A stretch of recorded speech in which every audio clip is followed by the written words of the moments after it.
dan hari ini gua ada rencana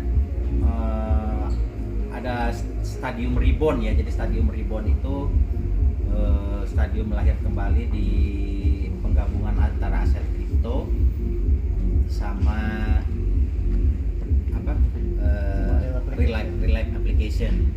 Tapi nanti itu ada eventnya, atau bukan event sih, launchingnya di bulan Januari.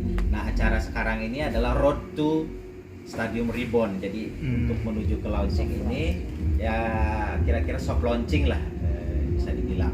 Nah, ini acaranya adalah Road to Stadium Reborn. Berarti road kemana aja itu? Ya. Road to-nya kemana aja? Road to ini soft launchingnya nanti di bulan Januari. Launchingnya Stadium Reborn ini gitu. Maksudnya ada roadshow. Kalau untuk roadshow nanti itu kan program kita selanjutnya ada reparty, ada program-program yang lain. Kak Bobi, berarti dengan kata lain Stadium Reborn ini bukan stadium yang lahir kembali dengan tempatnya yang seperti dulu begitu ya? Bukan. Jadi ini Stadium Reborn ini mempergunakan aset kripto yang jadi sepertinya sih kalau Stadium Reborn-nya itu bukan artian, sebenarnya ada dua misleading sih di sini sih. Okay. Bukan artinya stadium buka kembali atau gimana, bukan. Yeah. Dan bukan juga, ada juga misalnya koin namanya Stadium itu dia bikin versi 2-nya atau anakannya, bukan.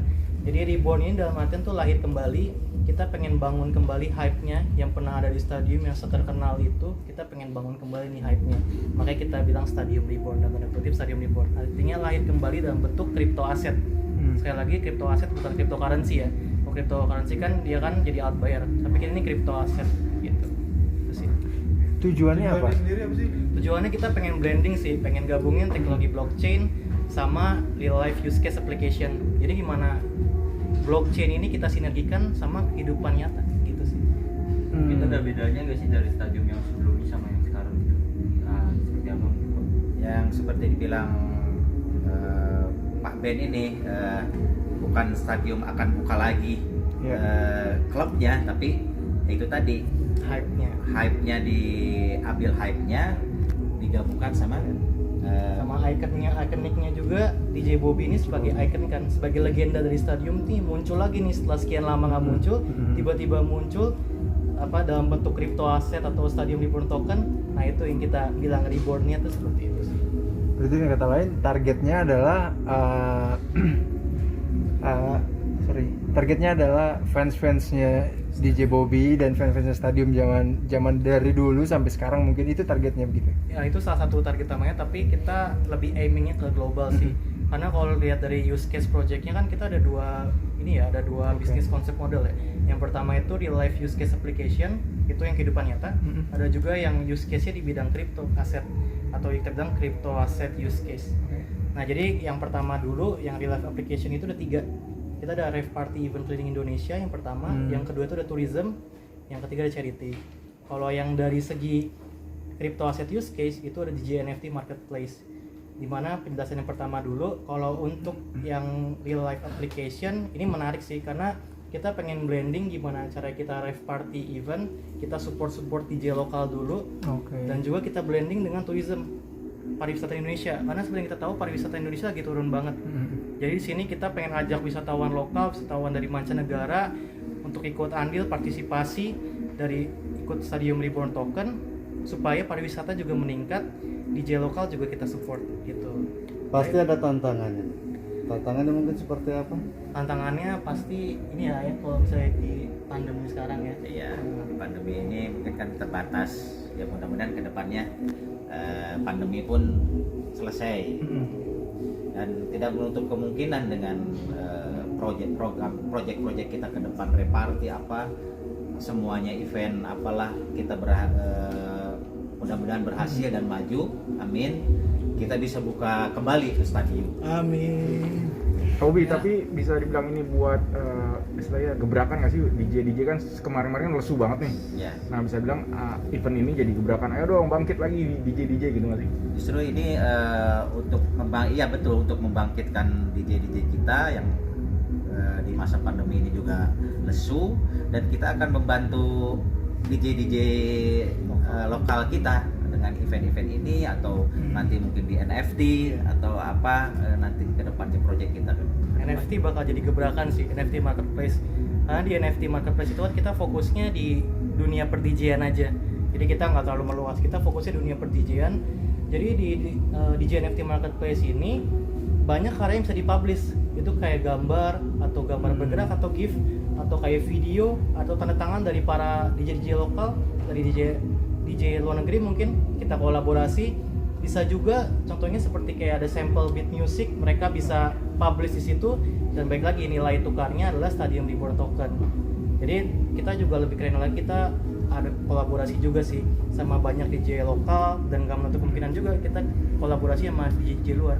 Itu sih yang bikin gebrakan itu. Pak Ben, ini aku agak penasaran. Ini kan Stadium Reborn token ini sendiri kan akan dibuka untuk masyarakat luas begitu ya. Nah, manfaat yang akan didapat oleh masyarakat yang ikutan ini seperti apa sih?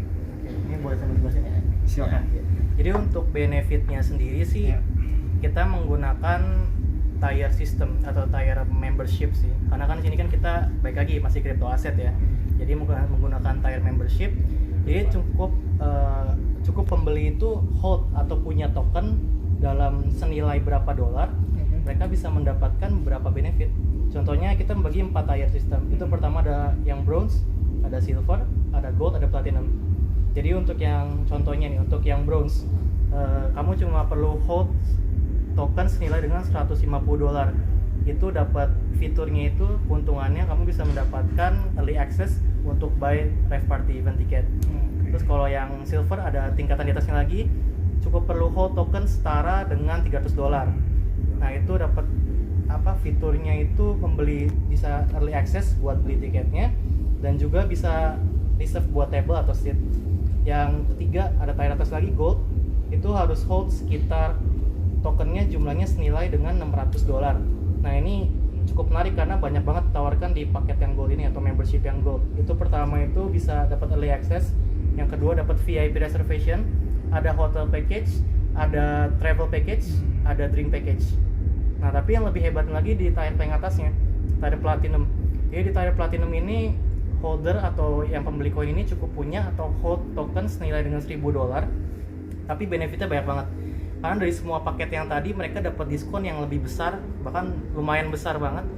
Itu yang pertama. Yang kedua, mereka dapat privilege lagi ketika mereka datang ke klub atau bar favorit mereka yang sudah berkolaborasi dengan kita, itu mereka dapat diskon. Jadi kita pengen gabungin sih dari crypto asset bisa jadi use case juga. Jadi orang beli ada alasannya gitu. Berarti dengan kata lain selain klien tadi juga Kak Ben sempat bilang akan banyak fitur di NFT ya, baik visual, audio, dan itu kan juga elemennya Kak Bobby begitu ya, 3 elemen visual, audio, dan itu akan diterapkan juga begitu Kak Bobby. Dan akan Kak Bobby kan selama kurang lebih 20 tahun ini ya sangat setia dengan progressive house-nya. Melihat tantangan yang sekarang, akankah tergoda selingkuh mungkin electro house begitu nanti di NFT? Kalau untuk musik sih sebenarnya semua global ya, apapun itu musiknya ya nggak ada yang jelek bagus ya lah ya. Tapi untuk bagi saya dari dulu basicsnya progresif yaitu, terus digabungkan dengan visual, lighting, ya emang itu jadi karakter saya. Dan mungkin nanti saya pun akan berbagi sama rekan-rekan DJ lain, mungkin akan berbagi ilmunya, ini seperti apa. Bobby, ini event terbesar nggak sih selama pandemi? Sebenarnya sih enggak juga, banyak yang lebih besar, cuman ini kita bangun supaya lebih besar lagi. Terakhir Bobby, ada plus minusnya nggak sih di masa pandemi ini buat para DJ? Tentu saja banyak plusnya, banyak minusnya. Untuk minusnya mungkin kita lebih mendahulukan prokes, kita pengunjung pun dikurangin ya. Kelebihannya ya bukan mungkin ya, kita tetap harus eksis meskipun di pandemi. Dan kalau memang ada yang mau nanya, satu pertanyaan lagi ya, karena mungkin timingnya udah ya. Satu lagi aja. Cukup. Ya udah. Terima kasih semua. Terima kasih. Makasih.